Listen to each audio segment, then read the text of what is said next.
नगर योजना और संरचनाएं। हड़प्पा संस्कृति की विशेषताएं थी इसकी नगर योजना प्रणाली।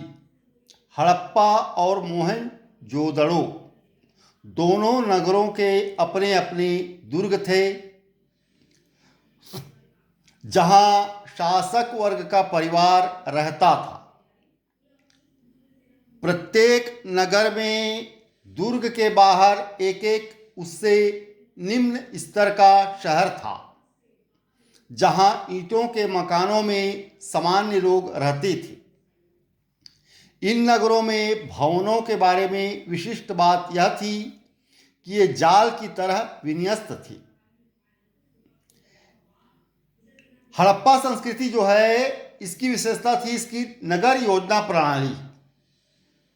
इसे जाना जाता है इसकी सर्वप्रथम इसकी योजनाबद्ध विकसित नगर हड़प्पा संस्कृति में थे, जिसमें हड़प्पा और मोहनजोदड़ो दोनों प्रमुख नगर थे। आज के जैसे दिल्ली, बॉम्बे जैसे प्रमुख नगर, ये शायद ये व्यापारिक राजधानी या प्रशासनिक राजधानी रहे होंगे, ऐसा अनुमान लगाया जा सकता है। जहां शासक वर्ग का परिवार रहता था। प्रत्येक नगर के दुर्ग के बाहर, जैसे आजकल बड़े बड़े महानगरों के बाहर उपनगर हुआ करते हैं,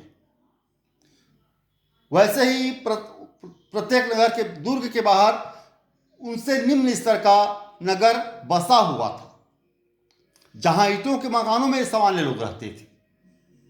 ये शायद शासक वर्गों की उनके कर्मचारी सेवक रहे होंगे,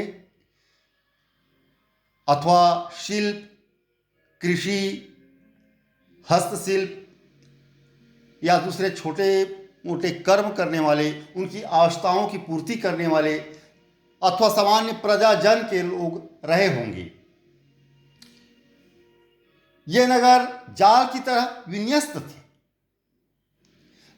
तदनुसार सड़कें एक दूसरे के समकोण बनाते हुए काटती थी और नगर अनेक खंडों में विभक्त थे। यह बात सभी सिंध बस्तियों पर लागू थी, चाहे वे छोटी हों या बड़ी। एक प्रकार से एक योजनाबद्ध ढंग से इसका क्षेत्रफल 12 लाख वर्ग किलोमीटर से भी अधिक था। लेकिन ये सभी छोटे नगर, बड़े नगर एक विशिष्ट योजना के तहत बसे हुए थे।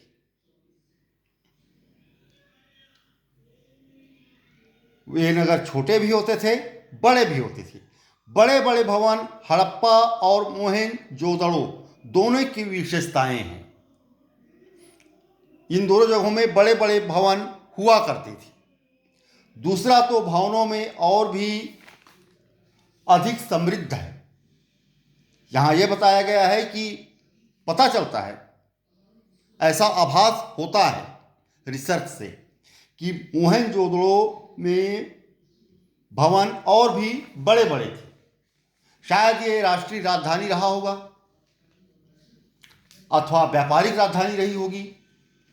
उनके स्मारक इस बात का प्रमाण है कि वहाँ के शासक मजदूर जुटाने और कर संग्रह में परम कुशल थे। उनकी एक अपनी कर प्रणाली थी। उनके अनेक कार्य व्यापार थे, जिनके संचालन के लिए, कार्य करने के लिए मजदूर जुटाया जाता था। कर संग्रह प्रणाली विकसित थी। मजदूरों से कार्य ले जाने की प्रणाली भी विकसित थी। ईंटों की बड़ी बड़ी इमारतें देखकर सामान्य लोगों को भी यह भावना होगी कि इनके शासक कितने प्रतापी और प्रतिष्ठावान थे। हड़प्पा संस्कृति एक अत्यंत ही समृद्ध संस्कृति है, ऐसा अनुसंधानों से पता चलता है। मेरे चैनल को लाइक करें, सब्सक्राइब करें, शेयर करें। धन्यवाद।